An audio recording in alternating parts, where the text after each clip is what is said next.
यानी तुम्हारा राम रूस गया, आपत्तियां शुरू होगी, वो घड़े का जल समाप्त हो गया।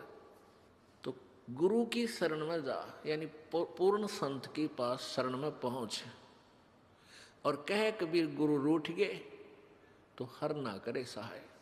आपने गुरुजी के प्रति ही कोई दुर्भावना पैदा कर ली, कोई उसमें दोष देख लिया अपनी ही सोच अनुसार, या कोई यहाँ अपने मर्यादा भंग कर दी, तो उससे गुरु रुष्ट हो जाता है।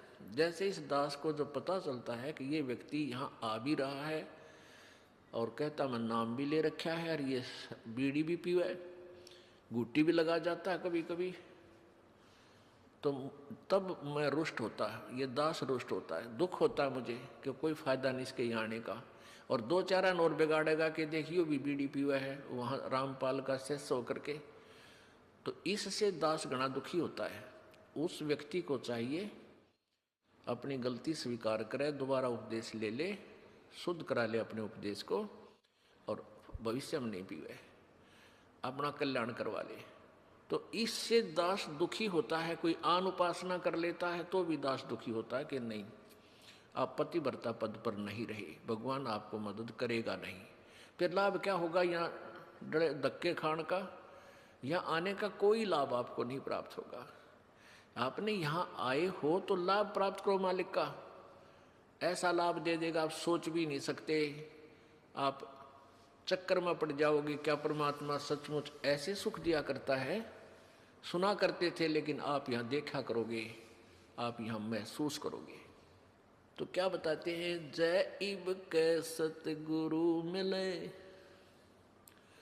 सब दुख आँखों रो, चरणों ऊपर शीस धरूं, कहूं जो कैरी हो। कबीर साईं मिलेंगे, पूछेंगे कुशलात, आदि अंत की सब कहूं, अपने दिल की बात, गुरुजी तुम ना भूलियो।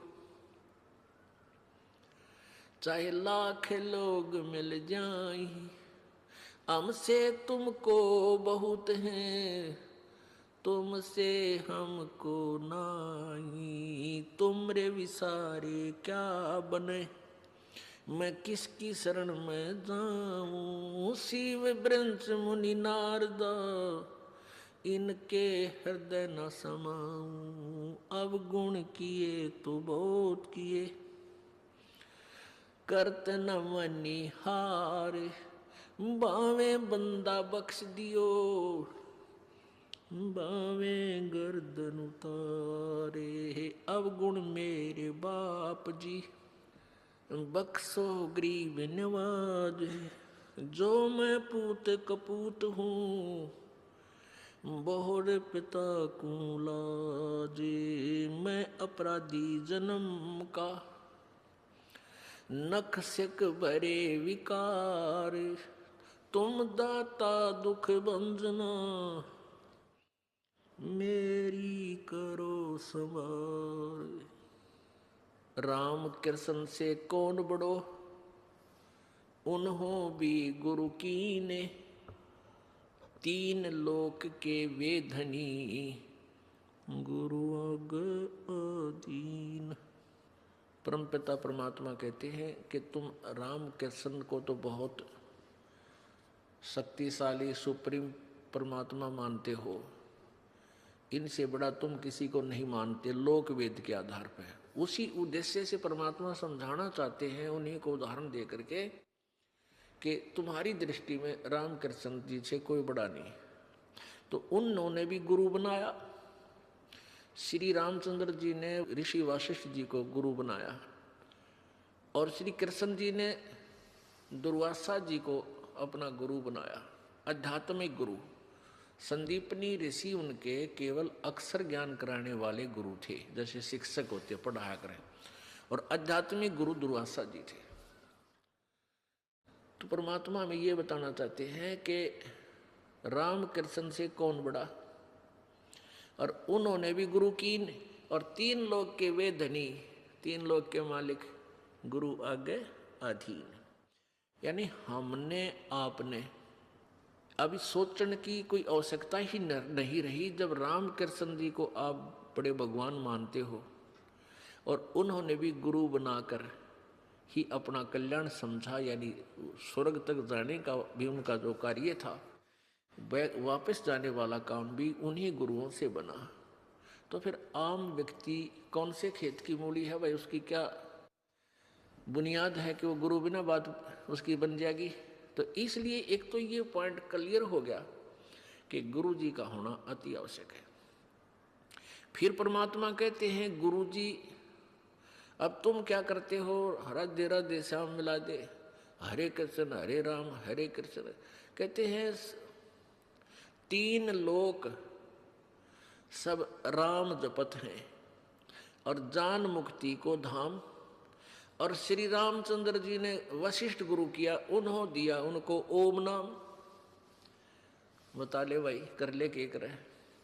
अब हम तो राम राम जपें, श्री रामचंद्र जी को सुप्रीम पावर मान के, और श्री रामचंद्र जी वशिष्ठ जी के पास जब गुरु बनाने गए, उन्होंने वशिष्ठ जी ने श्री रामचंद्र जी को ओम नाम दिया था जाप करने का। बता भाई, हम कहाँ खड़े कर रखे थे नकली गुरुओं ने। अब वो जिस नाम राम माने वो तो ओम का नाम जाप करे, हम राम राम करें। जैसे कोई व्यक्ति तो लड्डू खावे राम है, क्या खावे डले, कोई बात हुई या?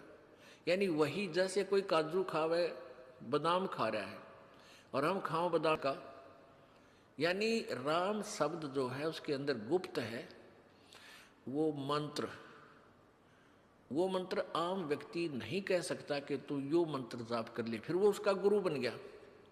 अगर किसी ने किसी को थोड़ा सा भी गुरु रूप में गाइड कर दिया तो वो ओरिजिनल गुरु से कटकर वो ऑटोमेटिक सिस्टम है कि वो गुरु बन गया। अब दोनों चौड़ चपट उसके ऊपर उसका बाहर आ गया। तो ऐसे ये गुप्त मंत्र रखे जाते हैं, ये सीधे नहीं कहे जाते कि हमारे गुरुजी ये नाम देते हैं ऐसे जाप कर लो या ऐसा कर लो, नहीं। इतना कह सकते हैं भाई राम नाम भज लो, राम नाम जपया करो, राम नाम ले भाई, राम नाम ले। अब वो राम का नाम अन्य है, जैसे बादाम का छिलका ऊपर कुछ है अंदर गिरी नारी है, ऐसे ही ये नाम गुप्त होते हैं। कोई जैसे महर्षि वाल्मीकि जी को नाम दिया था, अब वो कहते हैं वो राम राम करे था, राम राम नहीं करे थे वह, वो तो ओम नाम का जाप जपया करते। राम तो वैसे जैसे हम सत्साई बोलते हैं ना, ये हमारा मंत्र नहीं है। ऐसे ही राम कोई शब्द मंत्र नहीं है किसी ऋषि का, वो तो ओम से शुरू होते हैं। और ओम केवल ब्रह्म तक की जाप है, और ये भी पूरे अधिकारी से लेकर ही कार्य करता है, अन्य से नहीं। तो यहाँ क्या बताते हैं परमात्मा कबीर जी कि तीन लोक सब राम जपत हैं, जान मुक्ति को धाम। और श्री रामचंद्र ने वशिष्ठ गुरु किए, उन्होंने दिया ओम नाम।